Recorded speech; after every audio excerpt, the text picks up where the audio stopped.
नमस्कार सांग मैंने जय जगन्नाथ वर्षा सोन नुआ ब्लॉग को आपन को स्वागत।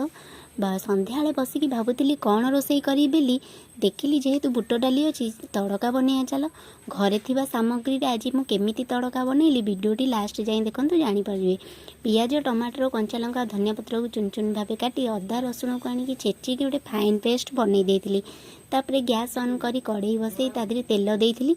तेल टी गरम होला परे जीरा को फुटई देइथिली। तापरे पियाज पकई ताको किछि समय भाजी लंका गुंड पकईथिली। तापरे अदा रसुण पेस्ट पकई मु किछि समय ताको भाजी देइथिली। टिके पियाज हो गला परे तादे कंचा लंका सह तापरे टमाटर को पकई देइथिली। तो ताको किछि समय भाजिला परे मीट मसला देइथिली।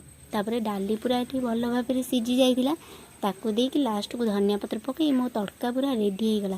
थरे एमिति बनै खातु देखिए पूरा टेस्टी लगे। वीडियोटी भल लगे सब्सक्राइब।